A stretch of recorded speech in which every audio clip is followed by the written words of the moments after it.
All right, hello everyone, and welcome to the third session of the Road to the Metaverse Creator Series. Great to see so many of you joining us from all over the world today. So today we're going to learn how to add interactivity to your immersive experience. My name is Drew Demokas, and I'll be your MC for the session. I joined Unity back in 2020 as a creator and developer advocate, focused on showing businesses how AR and VR can solve problems and modernize old processes. Now let's meet our hosts. Hello everyone, I'm Jerome. I'm a senior technical specialist here at Unity based in London, UK. And I've spent about 20 years in digital production, interactive production across many platforms. Joined Unity back in 2018 and started using Unity in about 2008, I think 2009. Hey, and I'm Ben Radcliffe. I'm also a senior technical specialist based out of London. And I'm going on my 4th anniversary here at Unity. Before that, I was in visual effects and animation for about 20 years, doing lots of holograms and lightsabers. And I pretty much learned all the Unity I know today from Jerome. Actually, sorry to barge in, but today is my 4th anniversary at Unity. So. Yes, congratulations. Thank you. All right, thanks, guys. So as everyone can see, we have today's agenda on display here. So following a quick intro, we're going to dive into today's main topic, adding interactivity to your immersive experience. So just before we get started, if you have any questions at all during the session, please type them into the Q&A pod on Zoom. This session will also be recorded, and the on-demand version of the webinar will be available in just a few weeks.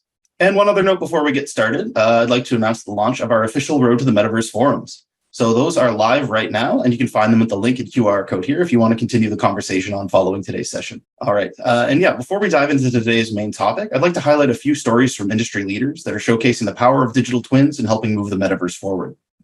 Just so you know, today's stories are going to focus exclusively on medical applications for the metaverse, so be aware that the following use cases contain medical imagery, and just in case that bothers you. So let's start with Uva's virtual assistant. This is a smart assistant that helps patients navigate hospital campuses. I'm sure anyone here who's had to navigate an unfamiliar hospital can immediately see the usefulness of this application. Treatment for injuries and illnesses can involve many different specialties and often leads patients across several different healthcare facilities. This navigation can be daunting and exhausting. Uva uses AI to guide people to their destination via their smartphone or via hands-free hospital displays. This guidance should reduce anxiety and frustration in many scenarios that are already stressful for patients and family members. So we've navigated the hospital. What about assessing symptoms? GigXR's Hollow Patient is a learning app that uses holographic simulations of standardized patient scenarios. Medical students often gain their practical training with real-world patients. But with XR, we can simulate real-world situations, like a patient going into cardiac arrest, and then provide safe-to-fail experiences that mimic clinical environments. Using holographic patients removes any real-life medical risk, as well as pressure on the students. Trainees are always more engaged in learning while improving their diagnostic skills as well. Our hope is that the adoption of applications like GigXR's Hollow Patient increases, so that by the time students reach the field, they're well-versed in the challenging scenarios they're going to confront. And for our final use case today, Vertimed has created surgical simulations that allow for advanced surgical training in VR. Vertimed believes that healthcare professionals should never have to perform a procedure for the first time on a patient. And by training with Vertimed's immersive simulations, surgeons entering orthopedics, gynecology, and other specialties have already performed invasive procedures in VR. This technology aims to shorten learning curves and create a seamless transfer of skills to the operating room. We're really excited to see how this will improve future patient care. And we'll be covering more stories focused on metaverse creators and their creations in future sessions. But if you'd like to know more, please check out the Metaverse Minute blog post with the QR code and link here. And with that, I'll hand things off to Ben and Jerome for today's topic. All right. Welcome, everyone.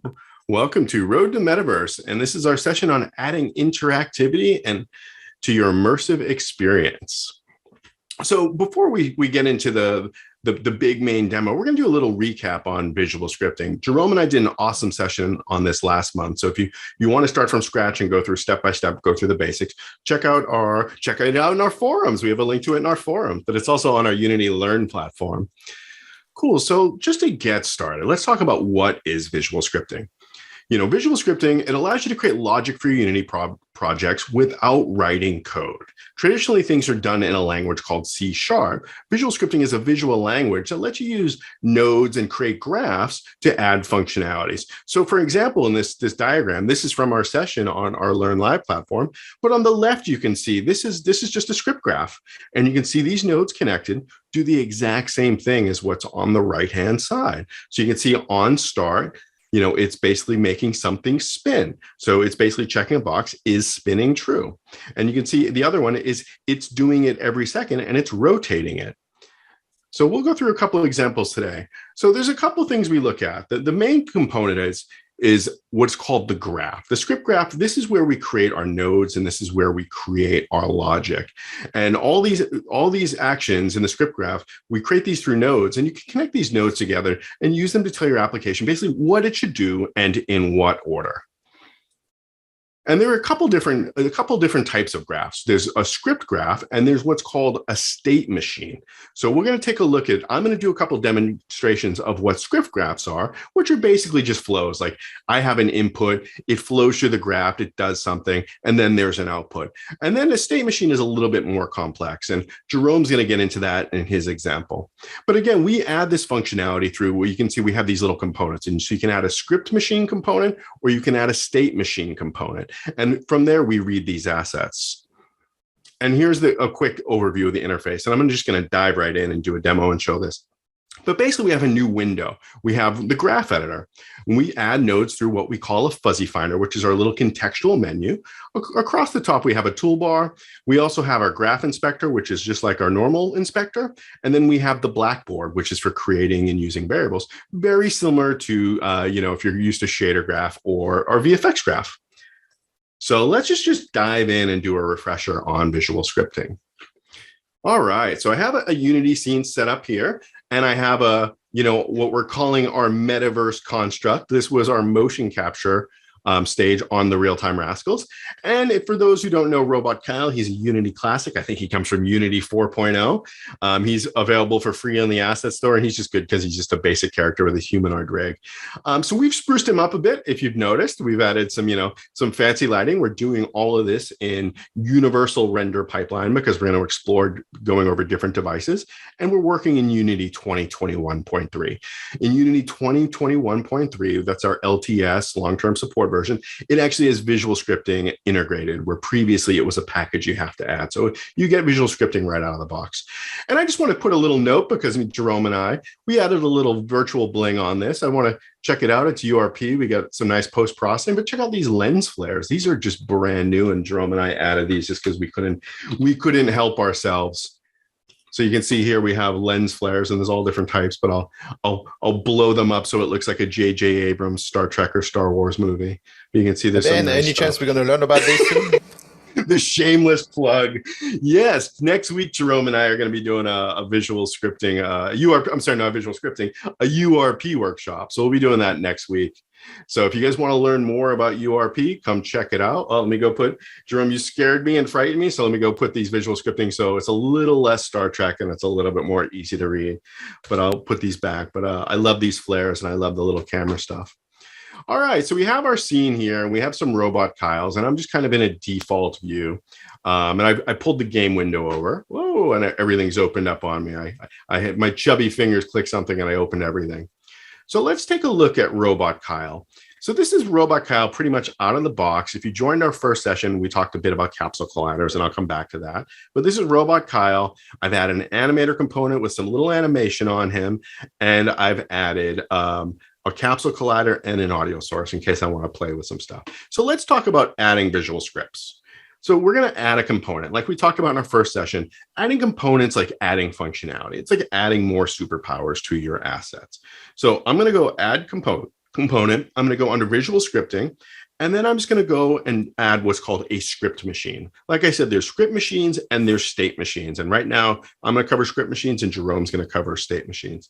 I'm going to go ahead and hit new, and it's going to create an asset. So if you're used to like our post-processing stack, this is going to create an asset, a dependency on disk. So I'll have to name it. I'm just going to call it rot Y because rotation Y. We're going to do a simple example.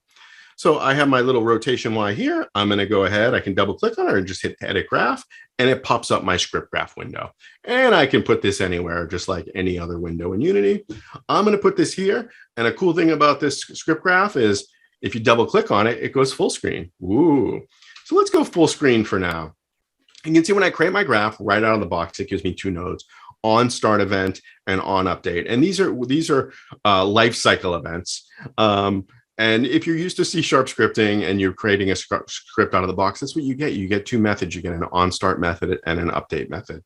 So we have these methods. We can grab nodes here. We can move them around. Let's start here. You can see here we have our graph inspector and our blackboard. These might be turned off depending upon what you've been clicking. So if these are off and you're not seeing the same windows, just double check these. And also with these little guys right here, these little arrows, you can move these from side to side. So typically I like to have, because I'm used to my inspector being on the right side, and I'm used to my variables from shader graph and VFX graph. I like to set it up like this, where I put my blackboard. This is where we're going to make variables in a moment. And then our inspector, and this is where we get information about the nodes. And notice if I click on the nodes, it just gives me, the inputs and outputs in my inspector. So let's create a node real quick. So we're going to right mouse button down, and it's going to bring this contextual menu called the fuzzy finder. So we're going to hit add node. And we get the fuzzy finder, and it's this giant collection of nodes, and you're overwhelmed. And you're like, I don't know what to do. And this is what's great about it is, I think what's good about visual scripting for those who don't know much about programming, it's a great way of exploring the API in a very easy way. So I want to rotate something. I don't know what to do. I can hit rotate. I can type rotate, and you see it comes up with some rotates. Or like later, we're going to do some material stuff. I don't know what I want to do. I can type material, and it gives me all these nodes. So it's a pretty great way of exploring the API. So I'm just going to go rotate. Oh, am I going to spell it right? Up. I get a Peloton, but it doesn't work for my fingers. So my fingers are still kind of chubby. So let's go Words here. are hard. We go rotate here. We have X angle. We have Y angle, Z angle. Let's keep it basic. And you see I have my node here. I can move it around. Middle mouse button, I can move around this window. One little thing, if you do the middle mouse button, it kind of scrolls up and down. You have to hit control click to zoom in and out of here. So we have our navigation. So I'll put our nodes here, and notice we need to connect these nodes. So I have this little green arrow here and this little green arrow here. So I'm going to go ahead and I'm going to connect that here. And I want to rotate it. So let's go like 90 degrees. So I'm going to double click on this again, and I'm going to come back to here just for good practice. I notice that's a little asterisk, so I need to save. So I'm going to hit Control S and save before I go into play mode. And let's hit play, and let's take a look at Robot Kyle 1. Boom. And you can see he just rotated, and this is on start. This is an event, and this basically just happens once. It happens when I go into play mode. And for those who remember previous sessions, typically I make this, notice it's a bit darker that I'm in play mode. I put in my preferences, if you go edit, preferences, you can add a color tint while you're in play mode, so you know when you're editing things. I had it like this before, but Jerome yelled at me because he hates red. So we went with a nice neutral gray where it was dark enough to know we're in play mode, but you can still see me make changes. But you want to make sure you do that, because any changes you make in play mode, will be lost when you come out of play mode. So you want to make sure you're in play mode. And you can see all my little robot Kyles are little board idles. So let's affect this real quick. So we have on start and we have update. If I want to disconnect a node, I right mouse button on it and it disconnects. And then I can do this. And look, oh, now he's going crazy. It's too fast. We want to change this. Okay, so we get it at 3. That's a good value. So let me get out of play mode. One thing about this is I was just saying how when you lose changes in play mode, the stuff you do in the node graph, that's one thing where it's different. It will keep changes, but some things don't. So I'm going to go out of play mode just to be safe. So I'm going to go into here to our blackboard. I'm going to create a variable, because I want to be able to give speed. Like I'm going to give this off to an artist and he's going to be like, that's too fast, that's too slow. So I want to give him control to change that through a variable. And I don't want him to have to jump into the script graph every time. So I'm going to go to my script graph. I'm going to my blackboard. I'm going to object. I'm going to create what's called an object variable. I'm going to call it my rot speed. And then I need to give it a type. And each variable in visual scripting, they need 3 things. They need a name, a type, and a value. So I'm going to give it a type, and here's all the classic types. Let's just go give it a float, which is a decimal point value. I made an integer earlier, and Jerome yelled at me for not being precise. So I'm going to make it a float, and then I'm going to drag this in. I just grab it with my left mouse button. You make me sound like a monster. My color feedback and yelling at you. I don't yell at Ben. That is not true. I live in fear. Call the police. So a couple of things here. Notice I drag this in here, and suddenly this guy's all dark. So let's talk about some of these options up here. So notice this guy's dark here, and I don't know where to connect it. So it's a little circle here. So I connect it here. and now it's not dark. We're going to get back to this in a second. But look at here. It gives me my rot speed, or I should call it my rot Y speed. So I'll just change that real quick so it's best practices. Or let's just call it rot Y speed. And you can see here, I can change this here. So if I want, I can change that to be a 5. So I can give control at the object level. And so an object variable is very similar to a public variable in Unity. So it gives control at the object level to change. So we have this here. Let's go ahead and let's check out some of these guys right here. So we have this in the menu bar. We talked about these, clicking on and off. We talked about these. Let's talk about this. So we have dim. So we already showed this briefly. So I'm just going to go right mouse button to disconnect the node. I'll right mouse button here. And if I hit dim, notice these guys dim. That means they're not connected. And when I connect them, they brighten up. So if you're going through and you're debugging a giant graph and it's not working, put dim and you're like, oh, it's not connected. I missed that. We have a couple other nodes. One here is full screen. We've already talked a bit about this. I like to double click, but you can also hit full screen here. You have this overview button here. So if you get lost and you navigate in a big graph and it's out of control, you can hit overview and it'll center you. And if you have a giant graph, it'll basically zoom out so you can see the whole graph. We have some different nodes here. Again, some more Jerome monstrous behavior where I can select these two. I'll go with this one first. Align. We can align these nodes. So if we want to get some organization, we can align these. We can align them to the right edges. We can align them to the left edges. It's just a great organizational thing. Right, please. And then we have this. So this is distribute, and we can distribute the nodes in different ways. So I'll go here. So distribute to the top edges, or let's go distribute to vertical gaps. And there's all different options here, and they're just different ways of organizing yours. But then I got to go back here and look, now I'm out of the way. So I go overview, I select these, and I can go align left edges, and I'll move this up. So another one here is great is carry. So if you have a big node, you can actually turn carry on, and then you can go here and it does a parent-child relation. So it'll grab that top node and it'll grab this one with it. So if you want to start to reorganize your thing, you don't have to go select both of them. You can just go ahead and you can just select this guy. Cool. So one other one I want to show here is values. We'll go to play mode on this one. And what values it will do is if you have that turned on, it'll actually give you the values on these transitions, on these connections. Oh, where did my rot speed go? Did I delete that? Ooh, let me clear errors and bring that back in here. I did something weird and I grabbed it. Delete that and let's go here. You changed the name, I think, of the variable. Oh, I changed the name. If you go to the drop down on the object variable. Well, it's working now. There we go. Okay. So I just dragged it back in. So let's go here. Yeah, I changed the name while it was in play mode because if you change variables, that's okay.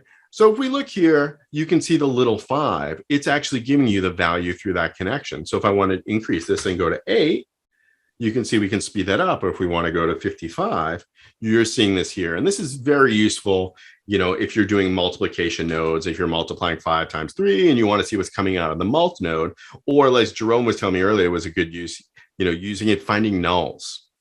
The last one is relations, and this one you can't really see in this node, but it's basically telling you where the inputs go together and where they come out. So for an example, like a multiply node, you know, A times B will, you know, converge to a C. So let's do a couple more things. And I want to say, like, I want to organize these nodes. We can add grouping to this. We can just go ahead and we can go hit control and we can create these little sticky notes. So I can label this like, this is my event. And typically events are green, so I'll label this green. And we'll go here and I'll make this my variables. It's control, click, and drag, right, Ben? Yep, it's control, click, and drag. Okay. Ah, cool. And let's go here and control, click, and drag again. And then we'll just say our output. Oop, I gotta type that correctly, output. And then we'll make this one blue. So it's just a great way of organizing. You can, you know, group multiple nodes and then you can grab the main thing and it'll actually grab all the nodes and move them together. So when you make collections. So one last thing I want to show, and let's do this at runtime because this is super cool, is if you're working with a lot of nodes, you know, you're constantly, like I'm showing you, you're hitting right mouse button, you're connecting them. Let's go to overview. Let's zoom in. We can grab this little zoom here. I want to change this node, then I got to go disconnect it, right mouse button, go to the fuzzy finder, get the new node. I can also, even at runtime, I can go replace those nodes. So let's find a better event node. So I'm going to do on mouse over. So we can go here and it's going to swap this over at runtime. So look here, if I click in this window, now as that mouse overs, it does that rotate.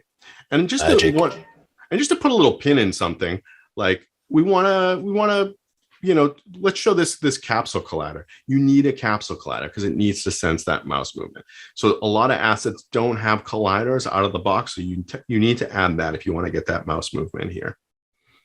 Cool. So let's just jump back in the slides. And if you guys have any questions, feel free to start throwing them in. And if there's anything you guys want to go over, we can go over.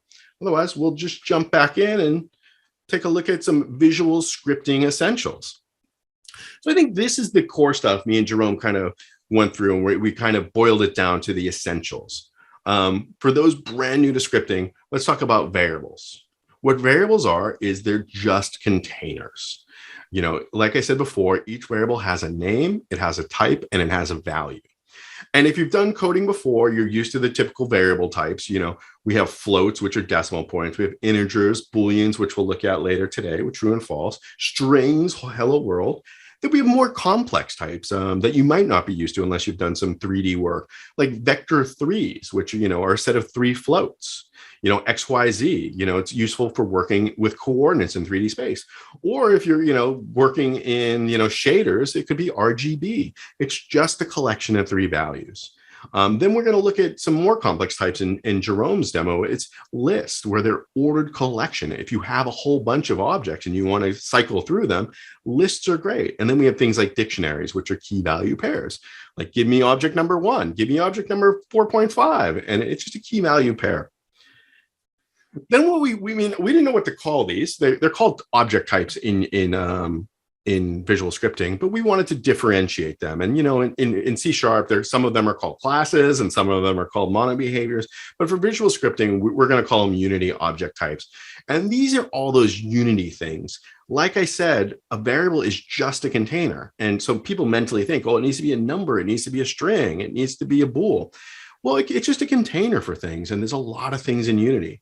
There's hundreds of types. So the basic ones that we distilled are, game objects or materials. Maybe I want to change a material, or maybe we're going to swap a material like we're going to do in a moment. Or maybe I want to change audio sources to affect these. So these are all the things I want to, hold on to and put a pin in, or something I want to change. So like there's a renderer. So we'll change mesh renderers later. So anything you want to kind of change or control or transform, these are just containers, and there's different types. So we put a couple more here: lights, animators. We'll change an animator today, or maybe the physics. And then object variables. We did a demo of this. So I created what's called an object variable. I think this is a very common type. This is basically if you want to give someone control outside of that script graph, so I can just select on the object and change. And this is very, very similar to like a public type in Unity. But there's other scopes. Unity and visual scripting, the scopes are a little different than you're used to. There's different scopes of how to, communicate with these script graphs. So for example, we have graph variables that these variables just live within this specific graph. We have object variables, like I just showed, that live on the object. Then Jerome has scene variables set up. That means that you can communicate and see these throughout the entire scene. Then we have application variables, which these variables are accessible through the entire application. And then we have save variables. And that's like if you want to store it on disk. And an example would be that, like if you had a configuration or presets or anything, or in a game context, that, a really simple example would be a high score.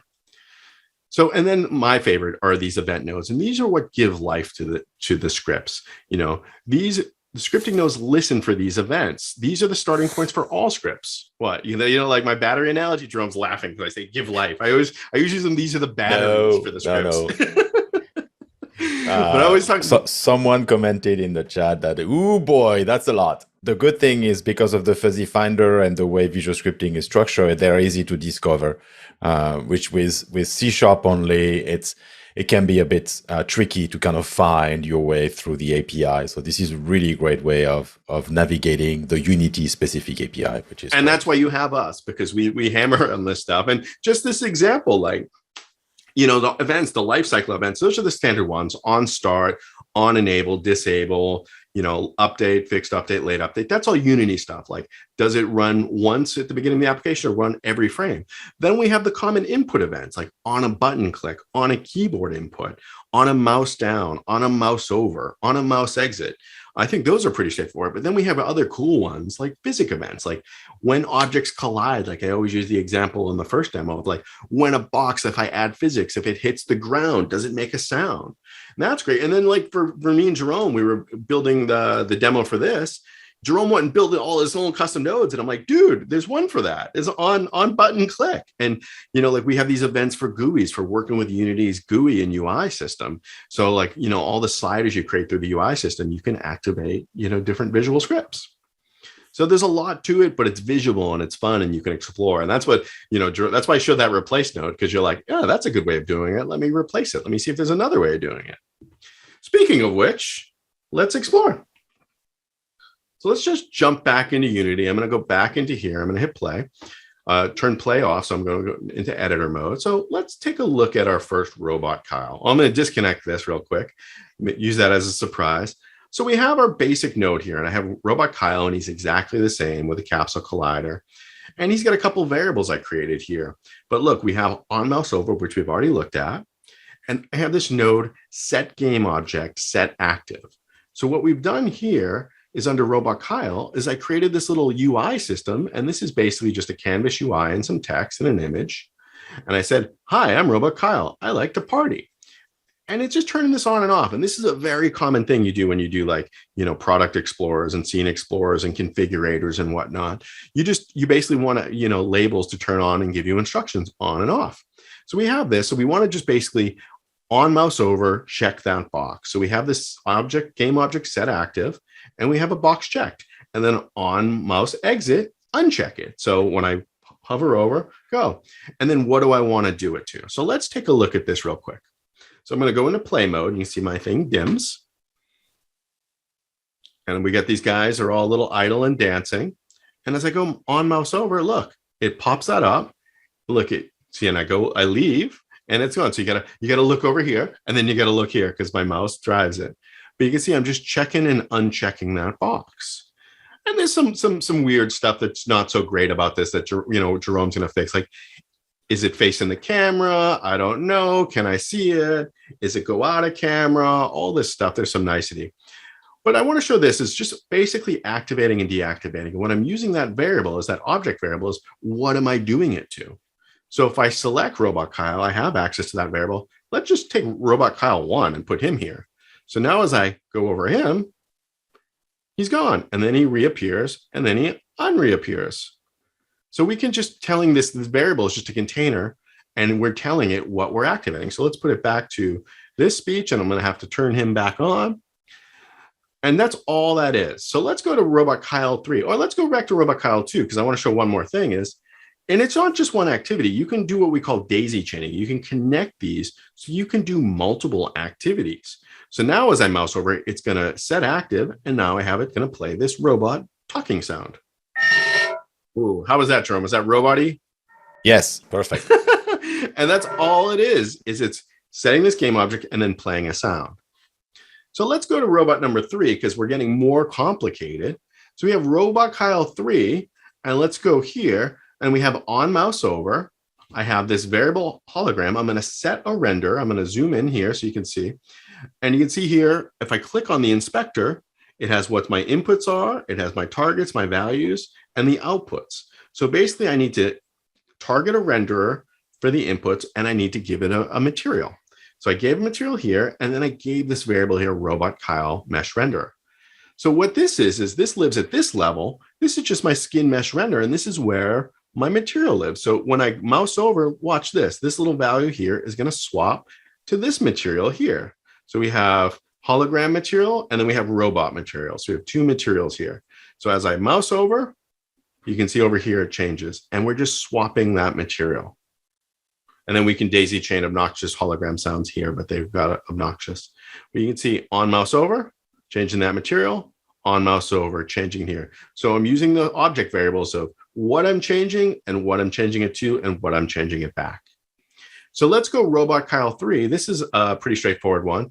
I have on keyboard input, a different type of input is when the space bar is down on keyboard input, when the space bar is down, I need to set a bool is idle to a value. And I have this nice little, this toggle flow node that says, I'm basically going to check this box. So let's open this up so we get a little bit more view. And this is what we went over in our animation workshop last month. So if you're interested in how to set this up, but this is a type of state machine that Jerome's going to show later. We have a parameter here is idle, and it's a bool, and it's basically, is it true or false? And then we have a sat idle, which is a motion capture clip, which is a sat idle state. And then we have a shuffling, which is a little dance. Let's get a little groove here. We got a little shuffle.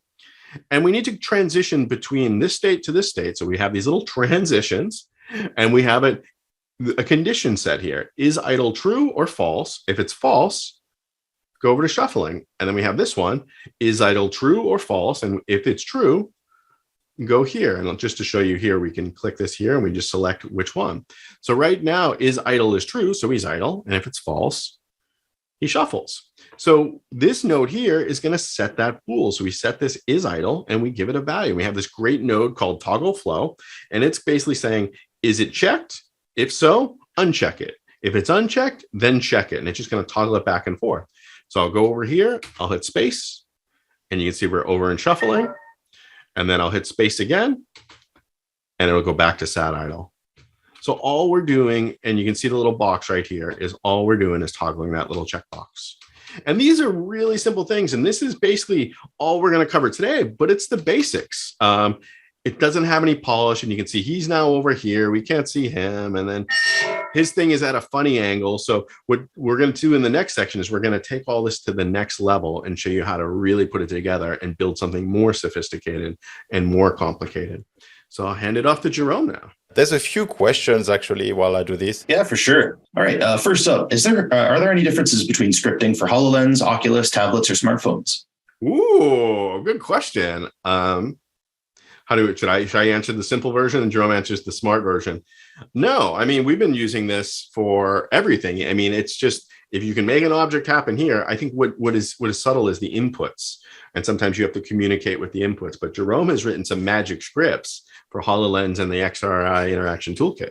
There's some platform differences. You can check the docs. Mostly, I would say WebGL and probably HoloLens. HoloLens is a bit different because it's universal Windows platform. So there's a bit of a limitation as to what you can do, specifically with lists. So I've used it with HoloLens. Ben and I actually did a few sessions. I even presented to Microsoft visual scripting with the mixed reality toolkit last year. It works great, right? It's a really good, it's really great actually for prototyping if people don't know really C# or if you want to get things quickly up and running. So yeah, definitely check it out. But visual scripting at its core is cross-platform and should work on every platform Unity supports.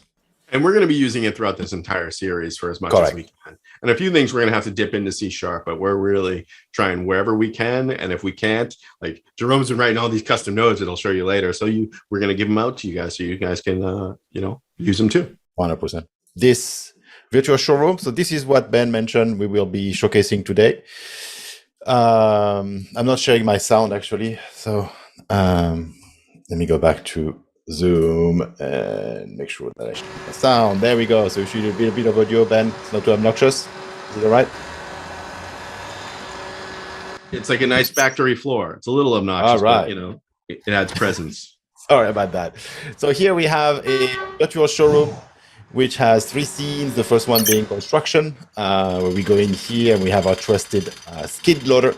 There's a nice little highlight here, similar to what Ben showcased with Robot Carl. We have triggering animations here.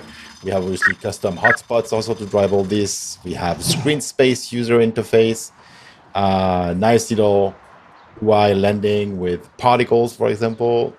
Warehouse here with our forklift, again, driving animation. We have cameras that orbit around the object using Cine Machine. This is our built-in or, provided cinema camera controls. And again, I can go back here and we can see we have nice animations on everything. So this is available to you guys right now. You can go on Furious and check it out. There we go. I'm going to kill the sound for now. So let's look at how we built these quickly. So I wanted to run through a few things first. So these models will, as Ben mentioned, we are going to put them on the asset store soon, and they'll be available to download this. And I'll go to my notes because that's going to help me keep track of what I'm talking about. So we have this skid loader, and on the other side, we have a forklift, right? So this is our little forklift. They're both FBX files, which were designed for us. And here I'm in the warehouse, and you can see these items are from our Snap Assets collection. And I've basically kit bashed this together quickly in order to create an environment. If we go back to the skid loader, these are from Sketchfab, and I'll provide links to all of the assets so you can download them. Most of them are free, except for some of the sounds that I've used, which are a commercial package. As Ben mentioned, we have our trusty stage here with our custom lighting using URP. We baked some light so it will look extra nice. And then in the center, I have the welcome UI, which is a traditional image, basically, with the little particle system and all the text that was added. So if we go back to our slide quickly, so this basically, we tried to apply here what we learned last month in importing assets inside Unity. So you should have access to all the knowledge required to create a scene like this, right? Including sound. And if not, check the forums and you can get a link to our slide deck and our thing, and you can ask us questions. Exactly. Thank you, Ben. So these are the assets that I've used from the asset store. DoTween is what I used to do those transitions. We covered that in our animation workshop. Collected Ambiances 2 is the only commercial package I think that I have in this project, which is actually, they have a whole collection of ambient assets which are really good. Highly recommend you check them out. UI SFX is a free package with a whole bunch of little sound in order to click on stuff and make it a bit more rich. And then external assets that are not on the asset store, we have the Sketchfab, as I mentioned, Pile of Dirt, that's what it's called, from Matusek on Sketchfab, a great creator. It has loads of scanned assets like these. I have from Polyheaven, the Studio Smaller 9 HDRI image that we use for lighting and reflections to make it a bit more realistic looking. And then the Inter font, which is our official font that we use available on Google Fonts. And you can import that into Unity and then create a TextMesh Pro font. Someone was asking about fonts earlier, I think in the Q&A. So that's how we create fonts, is with TextMesh Pro in order to render them. And we can show you that maybe in Overdrive during Overdrive, if you're interested. So first thing first, let's go look at the 3D hotspot. Similar to what Ben showed us, right? You saw when I was highlighted this when I was hovering on this wheel, and we can go into play mode actually quickly so we can see the results. We can see here there's a collider on it. Let's go. There we go. I'm going to go to construction. And then when I highlight here, you can see, I'm going to mute the audio. You can see we're changing the material similarly to what Ben showed. And just like with Robot Carl has the little bubble, dialog bubble that popped up. This is an info panel that tells you that this is a flat-proof tire. These are tires which are made out of solid material, so regardless of what you pierce them with, they will not deflate. So because they don't have any air actually inside. So that's one of the features we wanted to highlight here. And again, as mentioned by Ben earlier, this is using a simple visual script. So if I select the wheel here, you can see that this is part of my skid loader. It has a sphere collider versus the capture collider. It has some variables which are cached, including the background, the info pop-up, for example, which is that little image that shows up when I mouse over. We have two materials, and exactly as Ben showcased before, we have our mouse events, we have our set materials from highlight material to default material, and then our set active game object on that info pop-up. So exactly the same behaviors as we showcased with Robocar, but now you have here a little 3D interactive pop-up, right? So very simple. Again, this is really basic, but these are the building blocks to make any type of interactive application, right? So, and of course, I put the screen cap of the node graph so you can have access to it and recreate it in your own application if you so desire.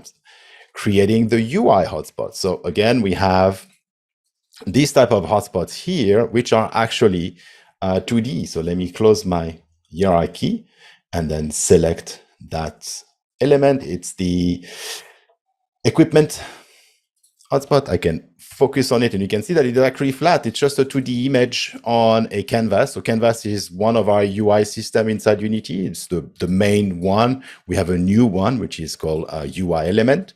But we're using canvas here because, again, habits. And you see it's flat, but when I rotate, it's always round. So this is magic. And as you can see, there's a bit of activity here. What's happening in this node? Oh, well, we have an on update, which runs on every frame, and it's telling my object to look at the camera, right? So this is the follow. This is the one that's telling my object to look at the camera, right? So if I disconnect this, for example, and exit, you can see that now my hotspot no longer follows my camera. It no longer faces it, right? So the shape changes. And if you have that in an interactive application, that's going to be a problem for the user to click on this. It's getting smaller and we don't want that. We want the size to be consistent. So let's go back and reconnect that node here with our if statement. And there we go, right? So that's now facing the camera. Also, I don't know if you've noticed, but when I click, it actually goes up and down, right? And this is another behavior that we scripted with visual scripting, and that's the one that's happening here. We define an object variable called a follow target. You see it here. It's just a transform. It's an object in the scene. It's the helper attachment, which is, if I can show you, this is this part of the skid loader where all the attachments, there's actually multiple attachments, but they're hidden right now, where they are connected. And this object always follows this attachment using this update here, right? So very, very simple. Again, on start here, you can see that I'm getting a component, right? Which is the background image, for example. But here I am actually calculating the offset of that object. When we start, you can see the 3D object is about here, and this is offsetted from it. So I don't want it to be exactly at the same position. I want to be always at the same distance as I have set in the editor. So this caches this little calculates basically the distance between those two objects and then saves it so that later I can reapply it on every frame. And if I go to overview here, you can see I have organized my click handlers, and there's a few things. I toggled the animation bool. This is a subgraph which I've created with, you can see the toggle flow exactly like what Ben did. A subgraph is basically a graph within a graph. So if you're going to create behaviors like these or little functions, right, that you want to reuse, you can save them as save them as subgraphs, and then include them in your graphs in order to reuse them and not having to recreate those nodes every time. And here I have a do punch scale, which sounds aggressive, but it's this little animation where you see hopefully it shows up on your on zoom. It's the little pop scale change of the hotspots, and that's using DoTween, which I mentioned is the tweening library that I use a lot for animations. It works really well with visual scripting. So, and it's free, so check it out. John, what is that sequence node you have there? You can daisy chain actions. You see with this out, you can put them one after the other, which can be great when you create your visual graphs. But sometimes I like to organize my actions in a vertical versus horizontal. So the sequence is a way to do so, right? So you basically, these are going to execute in order, right? And allows you to decision them. And then you set that number to however many actions you want, and that allows you to basically structure the code a little bit differently. So, rather like than always a couple of visual scripting, like you're Felix and I'm Oscar, and yours are like completely articulated in a perfect, precise, perfect order, and mine are just all over the place. That was creating a UI hotspot. Again, I put the nodes here for you to look at later. And then this is our go-to section. So you see this little element here, which is basically a 2D image in a 3D world. When I get out of this section, you can see this one is exactly the same. It's a 3D image or a 3D canvas with multiple elements, but it's the same functionality as the other one, right? And I have put here the graph nodes. One of the main differences here is that these do not follow the camera, right? They don't look at the camera. They are set rotating in 3D space, and they that's it. So I put these here, and there was one item which I wanted to show with this, for example, here again, I'm using a variable. This is the same script for both buttons, right? So I'm using the same graph for both. I just have a variable that tells it, hey, when you click here, go to construction. When you click here on warehouse, go to warehouse, right? That's as simple as this. And you can see here, this is set by section name, which is a string, and it's construction. And I wanted to highlight one piece of functionality here, which is this: find index in list of sections. So I have a little, Ben said a bit earlier that we were going to look at list. So list is just a list of items. And this is on my scene variable here. So I have my object variable, which is tells this graph that his section, right, name is construction. And you can see here in my scene variables, I have a list of sections, which has start, construction, and warehouse. So in the list of section, right, this node asks to find the index of the section name variable. I know it's a little bit confusing, but I just drag this here, I get this section name, and then I connect it here, right? That's as simple as that. So find the index of that item in my list. So if I look at the list here, this is 0 start, 1 construction, and 2 warehouse. Indices start at 0 in list arrays or dictionaries. And set the current section, which is this value here, this integer, to this index, right? And then play a sound. But this is what we do. So what happens here? I mean, we can see if I go to my variables, I'm going to hide the info here so we can see it better. You can see current section here. And then if I set this to 1, let's see what happens. Well, look at that. I'm traveling to the other section in the application, right? And if I set it again to 0, I'm going back to the center. So that single variable controls basically where we are in the application at all times. If I press 2, right, which should be warehouse, I am now in warehouse. It's very simple. And if I go back to 0, I'm back at start. So this basically, why did we do this? I could actually just set current section directly, but as Ben mentioned, this is really to help you down the line. So rather than have to guess that, you know, construction is index 1, you just use a human readable variable like construction, so that you know that this is the button for construction. You don't have to guess, or you don't have to try to figure out where is it in the code, right? These variables allow you not to have to look at the graph if you need to change the value. That's the main purpose.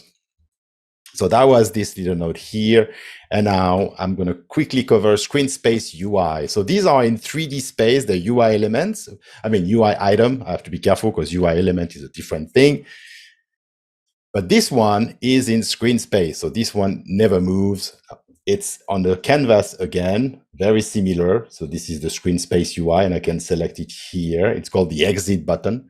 And that one does what I said before I didn't want to do, which is basically setting current section to just 0, right, directly. So that's the idea, right? And this basically, when I click it, just gonna, if you look at my scene variable, right now it's 1, right here. And then when I click on this, it's going to become 0. There we go. And now it's 0, and I go back to the center. So that's all that button does. And it's allows me to quickly navigate, right? And again, all of those behaviors have been created with visual scripting. So we have screen space UI to navigate sections. Screen space UI usually is not something you would use, for example, in VR, right? But when you anytime there is a screen, then it's a good option to put your UI interface, for example, especially for things which you don't necessarily want to anchor in 3D space, right? So like global UI systems, like, you know, a button to mute sounds, things like that. And then finally, we're going to touch on the state machine. So how do I drive the logic, right, to go from 1 here and 0 and make sure that all my item update, right? Where do I put the logic in order to control my application? And with visual scripting comes for free a state machine. It's very similar to the state machine that you find in the animator controller that's been highlighted before with the various animation clips. It's the exact same systems. We have 3 states in this application. There is the start state, the construction state, and the warehouse state, right? So when I'm in the start section, I can go to either construction and warehouse. And when I'm in the construction, I can only go back to start, right? You can see, for example, construction state and warehouse state are not connected. This is, you always have to go back and forth. And in between each state, there are transitions, the same way that been highlighted in the animation controller. And when I double click here, we can see that on update, basically, it's just checking to see if current section, right, is equals to 1. And if it is, then it triggers the transition. This is a built-in functionality of the transitions. I can go back, and when I'm in construction, for example, so I'm going to take my scene variable here and set this to 1, and you see that this became blue. So I'm now in construction just by setting this variable. And now to go back, this is just waiting for me to set that variable to 0. So if I go back to my state machine and set this to 0, you can see I went back to start. So let's do the same with warehouse. So I need to go to 2. And there we go. I'm in warehouse. And for example, if I try to be cheeky and go to 1, well, that's not going to work because it's not a valid transition. So I need to set that value to 0 in order to get this transition to execute, right? So that's how we manage the states.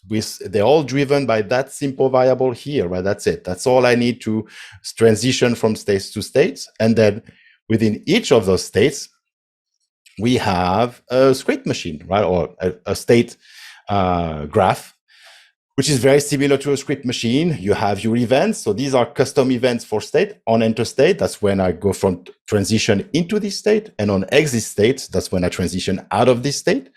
And here I can basically run logic. So we have a sequence again. And here I update my virtual cameras. So I have in my scene graph, you can see I have 3 Cinemachine virtual cameras. And depending on which section I am in, I need to change the camera. So I pass it this index, right, in order to find the right camera. And you can probably guess how we find or how we go about finding the camera. We just iterate through this list and then use the index to decide which camera is selected. Then here I have a little delay, which is very useful if you want to delay execution of code. Caveat is you need to go to your information here and check this little checkbox that says coroutine, because delays run in coroutine. So this will run on the main thread, like as part of the main application, but it would wait, it would return only after this. So you need after like 1.2 seconds. So you need to have this as a coroutine, otherwise it won't work. It will give you an error anyway, or a warning. And then here, when I, after a slight delay, I just move those 2 panels that you've seen, the 2 buttons that go to construction or warehouse. I just move them down so they're back into view, right? Using a little tween.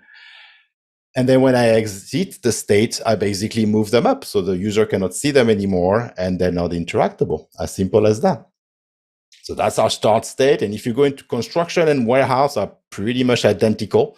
There's less things that are happening here. So this is show and hide the exit button. So it's when I'm here, it's basically, and you can see this just executed. It's just showing this. And rather than just show it, we are nicely transitioning it in and out of view, you see. So again, you can see it appears nicely in order to make it a bit more refined. And again, I'm updating my camera here, right? And this, you can see this subgraph is actually an actual graph which I've created because I reuse it a lot throughout my state. So I might as well create a subgraph. So let's look at this. So this is a bit monstrous. We have a for each loop, which goes through the list of cameras. So I have 3 cameras, 1, 2, 0, 1, 2, sorry. And this goes through the list and it checks if the current section, which is this value here. So right now it's 1. If the current section is equal to the index in this list, then this camera has priority. So set its priority to 1. Otherwise, that all the other cameras priority to 0. And in Cinemachine, this means that whomever has the highest priority is the camera that you see, right?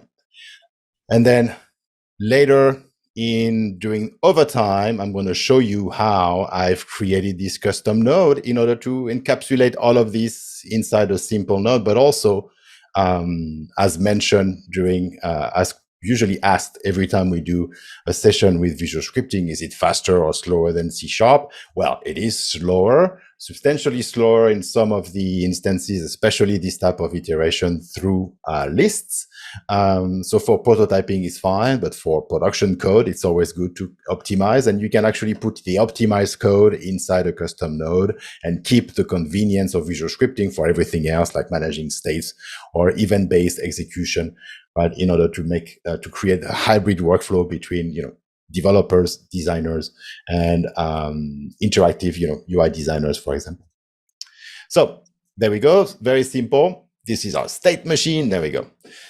So 3 states driven by this single variable here. Last thing is I have a UI sound player, which is a global variable basically in my scene, which is the audio source that plays all the UI sound. If you play with the Furious version of the application, every time you click or mouse over a button, there's a little sound. This guy is the only one in the scene that plays those sounds, just to avoid having to put sound sources on all the objects all throughout the scene. It makes it a little bit harder to manage in the end. And go back to my slide using state machine. So again, here I put all the nodes for you along with this update visual camera, the graph. And that's it. All right. Awesome. Thank you so much, Jerome. I'm going to quickly swap over to Q&A. We are at time here. So technically we're starting our overtime now, but let's get to a couple questions and then go into our proper overtime here. And overtime will be recorded, so the questions will be answered. And as Ben mentioned, if you have an urgent question that you have to drop off and we didn't answer your question, where do you ask, Ben? The forums. In the forums, that's right. We're going to be monitoring them, and Ben and I will be more than happy to help you there. All right. Okay, so first question up here. This visual scripting solution, is it still getting updates, or is it just the old Bolt ported to 2021? It's still evolving and getting updates all the time. Jerome was just wrestling with that team this morning. Yes, actually 2022 is getting a faster interpreter, so that's really good. So there's definitely performance improvement being added, and the team is super active. So yes, this is now a core feature of the editor. It's going to evolve. A few things that are going to happen. Right now it's still using a customized graph view. Graph API. It's going to be ported to the main graph API, the same one that we use for VFX graph and shader graph. So all the graph elements within Unity will be extremely consistent and have parity of features and workflows. So, but yes, it's definitely under heavy development and will evolve over time. Does the name of the variable have to be in that format? Ben, I believe she's referring to specifically you type like lowercase my capital R root. That's just called camel case, and it's really, there's many different ways of doing it. Studios have preferences. Just stay consistent is the main thing. Pick a style, stay consistent. I was just doing that for clarity of it's called camel case of lowercase what it is, very descriptive, and then the capital letter for the next thing, like my rot y. It can be anything. All right. I wonder if Unity VR is compatible with models from Maya, and can I sync with a Rococo suit? Yes. That's, if you haven't seen our last session, it's all about bringing digital assets in, and one of them we talk about is Maya. But I build all my stuff in Maya or Blender. It's just about the file format, and the file format you should use for bringing things into Unity is called FBX. And as far as Rococo I had a big black thing behind my microphone that I actually took off, but that's my Rococo suit right there. I use the Rococo all the time. You can record things. Rococo, the application, is actually built in Unity, and our company was founded in Denmark like theirs. But the Rococo suit's awesome. That's my number one source for recording motion capture. But there are other free motion capture libraries. If you don't have a Rococo suit, I highly recommend Mixamo. That's what I got those Robot Kyle shuffling things today, was from the Adobe Mixamo site. Okay, next up here. So this is a broad question. My 17-year-old son is deeply interested in this. I don't know squat about it. If you were to spec out a computer, monitors, etc., what would you get? My son is not a novice, and he does not communicate well. Thanks for your help. Lenovo P60 with a RTX 3090 card. Your son will thank us. I'm just joking. That's a top spec machine. Really, it depends what he wants to do. I use like a 4-year-old, my MacBook, because I'm too lazy to put my my other laptop's heavy, so I use my tiny little MacBook. I mean, Unity, I mean, all the stuff we're talking about in this series is about building for devices and building for the metaverse and building for AR. And if you think about it, is just something as powerful as the chipset on the device. So something as powerful as the Quest, or as powerful as the iPad. But we're built for performance. I would recommend download the hub, the Unity hub for on your PC, and then inside there is a great Learn resource which has our partnership with Lego. There's a Lego micro game that you build along in the editor and teaches you how to use the editor. It's really good. There's also a ton of resources inside the Learn section to learn visual scripting, to learn scripting, to learn making games to learn how to make game by making games. So there's definitely a lot of onboarding resources. Ping us in the forum if you can't find it, and we'll point you to the right direction.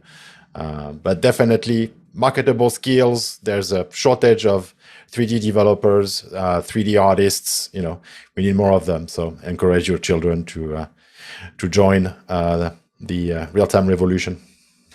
Excellent. And yeah, just further down in the Q&A, the person who asked this question, Brett here, also entered his email address, and he's just looking for suggestions if anyone else has any ideas for what he could use. So of course, please check out the forums, because that'll be a great place where everyone can discuss, but I'll also just post his email into the chat here as well, just in case anyone has any suggestions they'd like to forward along. All right, next up here, where do you source or enter the text for the robot UI? But yeah, there's in TextMesh Pro, there's a little tool that it'll automatically, if you click on it, it'll just open up and say convert to, the right format. Yeah, sorry, Drew, I'm going to steal the screen share for a second. Window, TextMesh Pro, font asset creator. Oh, pops up here. There we go. So here I have the interbold font, and then I do generate atlas. You can change the type of characters you include, right? You can have fallbacks. It's a pretty complete library, so check it out. And then we could generate my font, and there we go. I can save it, and then it creates a TextMesh Pro asset for me to use in my text fields. So that's how you do it. You need to add this font into your Unity project, right? So we explained last time, I think it's TrueType and OpenType fonts are supported out of the box by Unity. Just put them somewhere like a font folder, and then you should be good to go. Yeah, unless you're a hardcore graphic designer, any font you find you can use, like any font I found on the internet. So I know we kind of covered visual scripting and its versatility across, deploying across a bunch of different devices, but just kind of digging a little more here. Does visual scripting also work with VR frameworks like XRKit or VRTK? Good question. It's like we got planted questions, Jerome. I know, yeah. Jerome wrote all this magical stuff. So I am actually this is a writer's C# project that I'm working on, where I'm creating custom nodes to handle the XR interaction toolkit events. So yes, there is way of doing it. Ben mentioned earlier that we had a bit of a hackish way of doing so. And because we are starting on our journey on the road to the metaverse, and our next sessions, not the next one, but the ones after are going to be on AR and VR. I want to make sure that we have an easy way of addressing these. So right now it's scary C# code, but eventually it's going to be some pretty nodes inside visual scripting, which is going to allow you to handle all the grabbable events of the XR interaction toolkit, which, by the way, is now the base interaction toolkit for the mixed reality toolkit 3 from Microsoft. So once we have this baseline, it's going to make it a lot easier, and we will also look at having a little compatibility or extension for MRTK to integrate some of the functions with visual scripting. Ben and I already have worked on kind of like ad hoc hacking it together, but I'm going to try to solidify this as another extension. So this is already on my GitHub, but I'll post it in the forum as soon as it's ready with the instructions on how to use it. But that's the idea. Yeah, we're going to extend visual scripting. Visual scripting is an open API. It's open source. You can extend it. You can create custom nodes, which I'll show you in a minute. But this is really looking at how to hijack the event system. This is using the visual scripting own event bus. So it's the normal event system. I'm just creating custom events to handle XR interaction toolkits better. Okay, next question here. Can you create custom nodes for visual scripting? Such a good question. All right, let's go to assets, open C# project. New window, please. There we go. All right, so here I have a little C# script that you can see, right? So this is update Cinemachine cameras, and I was hinting at it before. It's in my state machine right here. So I'm going to go to start. I'm going to open this. So we have this system here that has a for loop. I can disconnect this because I don't want it anymore. So, and then I can connect this one, right? Which does the same thing. So this node is a custom node that I created in C# last night, actually. So this is fresh out of the printing press, and it's quite simple. It's really well documented, actually, in the Visual Scripting documentation, which you can access from the package manager. If you don't know where it is, I can show you that in a second. So this is extending the unit class, right? And I have the input trigger, the output trigger. So this would be these arrows here in and out, right? To control the flow. I have a virtual cameras, which is a list of virtual cameras. I have my current index and low priority and high priority, the same way I was showing you before. Here we get the priority controls, right? I have them defined here as variables. Then there is a definition as part of the unit interface or overrides. And definition is really where the meat and potatoes happen. You set your variable types here, right? So for example, list of Cinemachine, this is a int, this is a control output. And then this is what happens when the flow arrives to this arrow, right? When the battery is connected and the current flows, well, this code is going to execute. And what do? Is I cache basically all the values that I have. I grab the current index, I grab my list, I grab low priority and high priority value. And then I have my for loop, right? Which is a little bit more efficient than the way the for each loop is in Visual Scripting out of the box. And because I don't need any data out, I just basically do a little check to see if the index is equal to the current position in the list, then you're high priority. Otherwise, if you're not, then you're low priority. Right, and that's it. And that node does exactly the same functionality of this, and I custom created it. But now this is quite a simple custom node. But you can imagine that you can include, very complex functionality in here, which would be completely obfuscated from other people in the organization that just use a custom node to get custom functionality. But in here, right, you can have efficient C# code in order to improve the performance of your application. So this hybrid workflow is really great, a great way of kind of like bridging the gap. I also want to quickly address something adjacent, which was that in the chat, there was a lot of discussion between C# versus C++. And again, there's no right or wrong programming language, right? But they're not exclusive inside Unity. The editor is scripted in C#. The runtime is scripted using C# also. But if you have C++ library, we have a native plugin API framework that allows you to use .C++ or C libraries inside your Unity application. So it's not necessarily either or, right? And again, you can mix and match, right? Native plugin, C# code, Visual Scripting, they can all coexist inside an application. It's not a problem. Can we define a class with some behaviors and then assign it to all objects, like the robots in this case? I would say yes. You can like a variable and then have it to everything, or you could just have like mono behaviors. What the Unity is a composition based framework, right? So you add components which add behaviors to your objects, right? So that's exactly the way Unity behaves. Is you write a class with like an extend mono behavior or a script. A visual script, right? And then you can add that script to all the objects within your scene, either manually or automatically if you want via, again, editor scripting and things like that. Does Unity support exporting scenes for WebGL? Yes, you can export assets to GLTF if you want. If you don't want to export directly to a Unity-friendly format like asset bundles, for example. But by default, when you package for WebGL, you can put objects in asset bundles, and this will be loaded by Unity. This is our own format to manage external assets. But there is a GLT-Fast, which is a library that allows you to export assets directly from Unity to GLTF or GLB, and then you can load those inside with WebGL outside of the Unity ecosystem if you want to. Right? So both are possible. Okay, next up, is there a reason to use that visual script to follow the skid loader as opposed to a position constraint component? Nope. Whatever works for you. Yeah.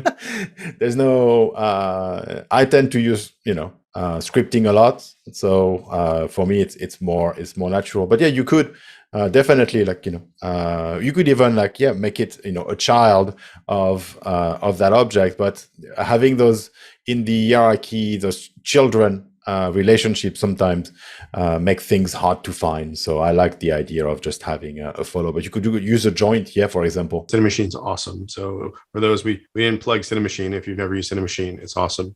Could scripting be used to allow a user to see a list of choices that affect an object? So at runtime, yes.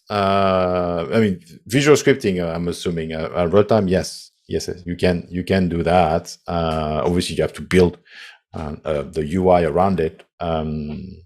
I think that's what they mean, but maybe Mark, if that's not the answer you want, post in the forum and we can discuss it. Next question. Can we switch between visual scripting to normal, traditional typing scripting and vice versa? So they're complementary. You can have them both in the same project. You can't translate Visual Script into C# script.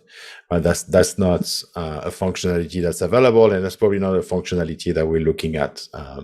Visual Script will be interpreted in an interpreter, which is a separate kind of almost like a virtual machine, just by their nature. That's the way they work. Actually, that's the way they work in most engines that have visual scripting. They run it sort of like inside a VM, and then on the other side, you have C#, which is cross-compiled, right? So that's usually C# actually doesn't touch the runtime. On most platform, it goes to C++, and we have a compilation step, a library called IL2CPP, which is intermediary language to C++, that does this transfer. So we go from C# to an intermediary representation of that code, and then we cross-compile it to C++ based on the platform with specific optimizations, etc. So it's quite a complex tool chain. And if we were doing that with visual scripting, they would then add another step. So we have to compile that visual script into, and it's down the chain. So I think it's probably going to remain in a separate virtual machine for now. Or probably forever, but who knows? All right. When it comes to best practices or even personal preference, how do you decide to encapsulate functionality, what seems to be your groupings of nodes, into subgraphs? Is it based on making sure you're explicit as possible for other developers that use visual scripting? Yes, but also it's anything that you're going to do more than once. Just make it a subgraph, or that's by nature is reusable. Right, so you have a little routine that you created and you're going to reuse throughout your application, make it a subgraph. It's kind of like making a function that you then call to encapsulate this functionality, and it makes things a little bit easier. So you can use subgraph, you can use custom nodes in order to do that, to kind of like obfuscate that functionality and just provide the user with a more reusable solution. If we go back to our state machine here, this subgraph is quite simple, right? If we look in the inspector, we don't have many graph variables, but you can have graph variables that will then show up, right? There's, sorry, it's doing here, right? So I can have inputs, right? The first one is this inflow, which tells the graph when to execute this function, basically, right? When we flow into it. But here I have index, right, which is a variable that I added, and I can add more variables. So you can, allow the user to provide you with the data you need and then do the magic inside and return something or not, and encapsulate your functionality like this. So it's very much like a function, right? So anything that would fit in a function, normally you should probably put in a subgraph, especially if it's going to be called for multiple places inside your application. Now, grouping is just visual.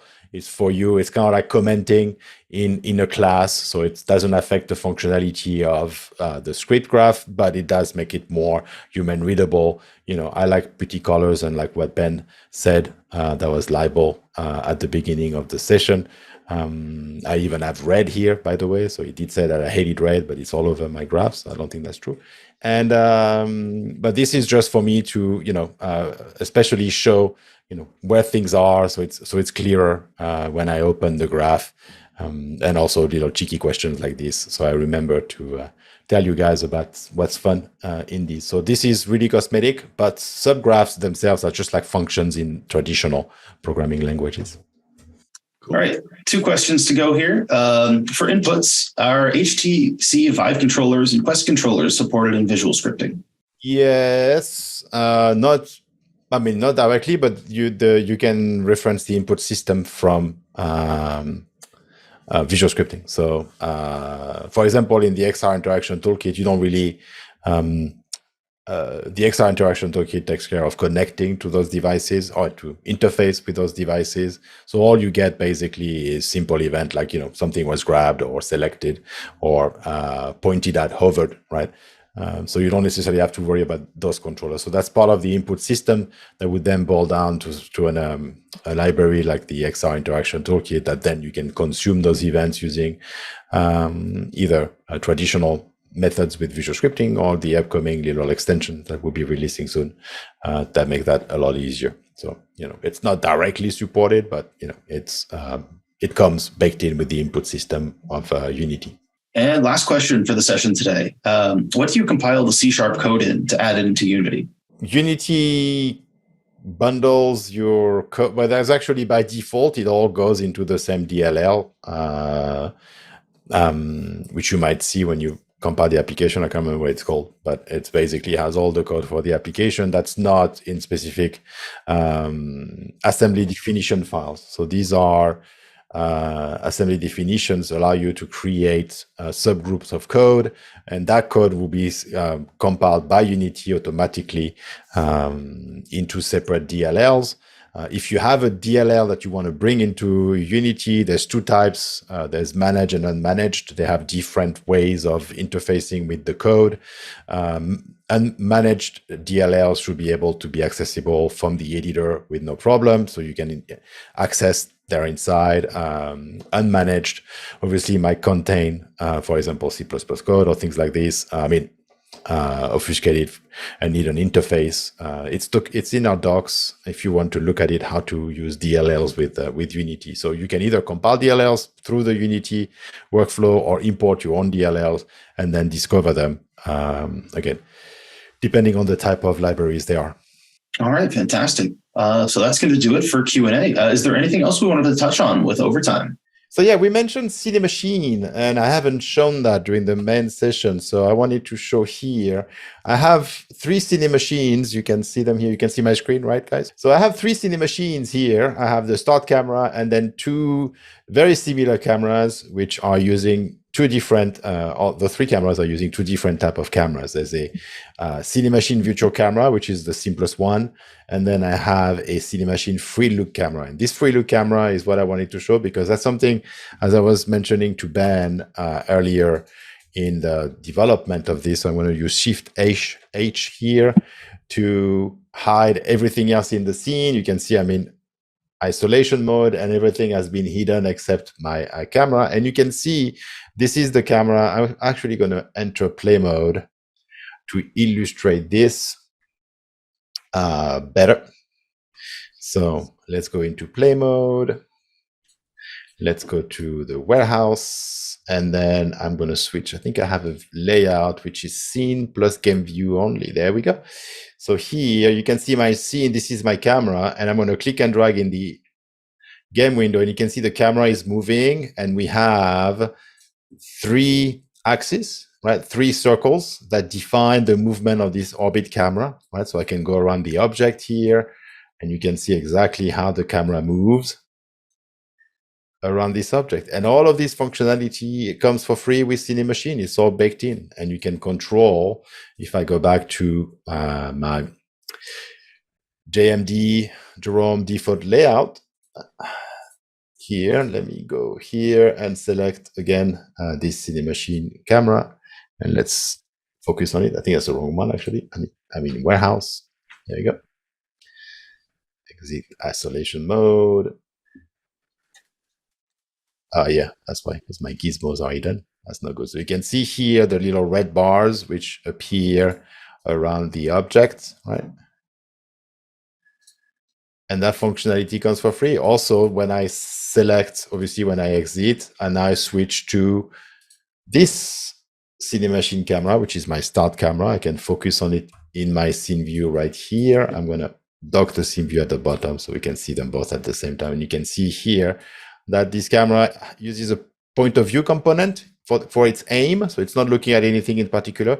It has no body movement. You can also have, third person follow. First, you can do first person controllers. You have the orbital transposer, for example, which is the one that I use for the orbit camera on the products here.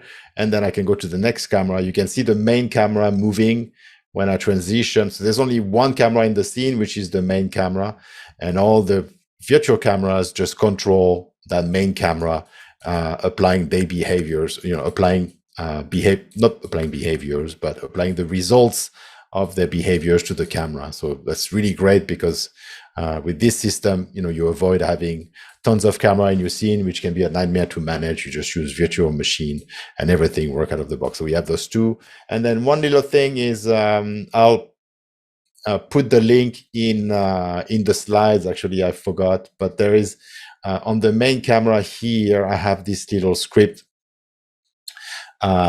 which I got from the forum. It allows you to, I have the link here in the forum, by the way, so I can put that after. By default, Cinemachine mouse follow is constant. So wherever you move your mouse, the camera follow. I'm moving the mouse right now, but nothing happens. It only follows my movement when I click. So if I click here and move, it follows. But if I don't, so here the mouse is moving, nothing happens. I click and drag, and now I move, right? So that's this is a little custom script which was posted in the forum. I just updated it quickly to have an enum to decide which button I want to use, for example. But this is the only kind of hack that I had to put in order to create the click and drag function, which is what I usually use for this type of behaviors. So that was one thing I wanted to cover, and we already covered creating the custom node. So yeah, Ben, unless you want to go into a little bit of the lighting and post-process as far as, teasing what we'll show next week. They should save for our post-processing session. Come on. Sharing is caring. Yeah, let me share screen. I'll go into that a little bit. Is there an undo buffer for user to undo their previous interactions? Sorry, it's off topic. No, not at runtime. You'll have, if you have interactions within an application and you want to undo them, you would have to do so. In the editor, yes, there is an undo buffer, and you can actually, when you create custom scripts in the editor, you can decide to register for an undo when you change variables. So there is a whole undo library at editor time, but at runtime, that's something you'll have to custom build. Cool. Just a couple of simple things. We'll go again back to those URP. People keep asking us, like, URP, HDRP. We're going to do 2 workshops. We're going to do next week. We're going to do URP, and then the following month we're going to do HDRP. But just to put in a pin in it, like if you're going to build on device, if you're going to build for anything that's on a mobile chipset, URP is your thing. URP is for building on the broadest amount of devices. If you're going to have something on multiple devices, URP. If you're going to build something for a PS4 and Xbox or a high-end GPU, HDRP. My colleague recently made a slide I thought was pretty slick. It's like, are you going to ray trace? Do you have skin or translucency? Do you have soap bubbles? Then no, use URP. Yeah. Do you have God rays, like soap bubbles or ray trace reflections? If not, use URP. It's a more nuance than that. But one, always get these samples. If you go into the package manager, again, Windows package manager, always get the samples. There's so much cool stuff in here. And what's in here now? Sorry, Ben, I mentioned it before. That's where you can also access the documentation for everything. You have the view documentation. Just view link. documentation. So if you go to visual scripting, you can just click on here and say view documentation, and it opens up over here, and you can see the latest version. We're on 1.78, but you can get various versions. And again, you can search. So we were, me and Jerome have been digging through all this stuff. So events. Like we're looking at all the different events. Someone said there's so many events, but you can go in here and you can get nice explanation of those events. So go get that visual scripting, go get those samples, always get those samples. It'll put in here, it creates a little folder called samples. And if you get multiple samples, it'll get it. So like URP, there's some cool stuff in here always. You can see here is lens flares. There's some decals, some shaders or whatnot. So the main thing, I'm just going to talk about lens flares real quick, just because I think they're dope, is I'm just going to select all my lights. One thing is you have to add the lens flares as a component to the lights itself. So it's not like a post-processing effect. It's on the light. Well, it is, but you know what I mean? And then you just have a simple thing here. So let's select all these and change them all at once just to be dramatic. And let's open up our game window. Chubby fingers. We'll just do our game window front and center, just so we can see. But the cool thing about it is the power of real time. One, you have these little lens flare data. They're just like these little assets that you can edit. There's all these cool parameters here. You have circles and colors and all that stuff. And so you can build your own custom lens flares. Like you can get some stuff from Photoshop or some libraries that get some optically correct. There's a lot of parameters here. We've built a bunch of presets for you that are pretty awesome. I've modified the one a little bit just because some of them were over the top. So I've kind of dialed them down. They're all pretty much 211. Like this is one. This is what you get out of the box. So one thing we've done, let's leave it at 1 for now, so you can see what you get. But the cool thing about this is it's real time, so you can just cycle through the library real time and see what you're getting, see what you like. Ooh, and I think this is when I was playing with simple. It's green by default. I don't know why, but I like the sci-fi, and then we kind of went to the sci-fi, and then but let's go into. Let's go into this real quick, and let me go into actually our. It almost looks like you have fog. Is that fog or bloom? It's bloom on this, so we can take this down. But you can see there is look, you can see it right here. It might be subtle on the. I see it. Let's bring that intensity up. But there is a 3-dimensional moving lens flare here. So let's find something anamorphic. Let's select these and go something. Let's go 15 to 20. Anyways, there's moving. Oh, there we go. You can see there's moving elements. But also, let's go back to the post-processing stuff. Me and Jerome did do a lot of post-processing. Someone commented, because obviously you got Robot Kyle's eyes glowing with that bloom. And you can see what it looks like without that post-processing. Yeah, that's great. But we went back in time like 15 years now. I know. Well, the first thing we did is we added an ACES tone map, and that should be default in your preferences. So you should get that for free. But then let's turn all these off, and we can go through one by one real quick and show what we do. But shameless plug, we're going to be doing a post-processing workshop at the end of the year on the Learn platform. So you can see the main thing is bloom, and what bloom does is it just adds that glow. It's kind of like put a little schmutz on your lens, so it gives you that softness. It's very similar, like back in the day, like old timey days, they used to rub Vaseline on the lenses for like women's close-ups, so they're all soft and glistening. And that just gives you a little. Should we name into schmutz? A little schmutz. But one of the cool things, the main thing I want to show this is, because I've hijacked these, you don't get these in the samples, is these lens dirt textures. You can actually put these textures in, and these are just images. We just get the one here, but there's a library of these. These are actually in the HDRP samples. So I stole these from that library. And what that does is you can see it adds those water spots on the lens. So if I put that to like 100, you can see it's putting like a dirty lens effect, and it's actually just actually photographing dirt on lens, and you're just kind of putting it back on. And you can put that in for like 6, and when you go over those light sources, you're getting a little subtlety here. We're also adding like a little vignette. Well, let's cut ahead to the distortion. Even though we wouldn't get on this, you wouldn't get a distortion, but I added a little lens distortion just to feel a little photographic. We added a chromatic aberration, which if you see around the edges, it's that fringing and separation of colors. Colors move at different speeds. So by the time they get to the edge of the glass, they get a little separated. So we added that, just a little something that you feel and you don't know. But the main cool one is vignette, which adds that darkness around the corner. And again, if you look at a lens, they're the best glasses in the middle. So when that sensor or film frame hits the edge, there's a darkening around the edge because the light doesn't travel through as quickly. So it just adds a little darkening, and all together it just adds a nice little something. So you see here, ooh, before, after. Such a difference. After. Yeah, we'll be going over some URP, and we'll go over some light baking and some stuff in our session next week. So here I have the XR interaction toolkit examples, right? That scene. And I wanted to show, as we discussed earlier, so we have our normal update event. So this is a script called Llama Bubblegun. I don't have my Quest connected, so I can't really show you, but when you select it and then press the trigger, he spits out bubbles if you haven't used it before. This is on GitHub, by the way. It's a free project that's available for both AR and VR that use the XR interaction toolkit. But this script is normally in C#, and I decided to venture and recreate it with visual scripting, which meant I had to create those custom events, which these are not built in visual scripting, although they look like they're part of the library. They're not. This is nodes that I custom created. So I was showing earlier these, for example, on hover or on select entered. And you can see here on select exited, on activated, and on deactivated, right? So on select exited, basically, that means that we are dropping the object. So that's why drop gun.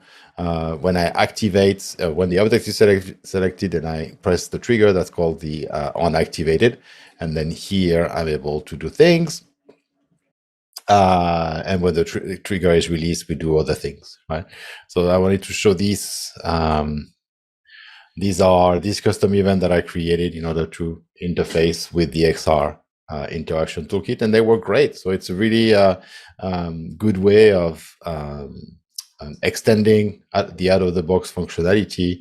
And yeah, I mean, this is a pretty complex graph. There's quite a few nodes, but it was actually pretty quick to recreate. And the if I shift and do, sorry, it's bubble. But there we go. So this was the script that he replaced, right? So it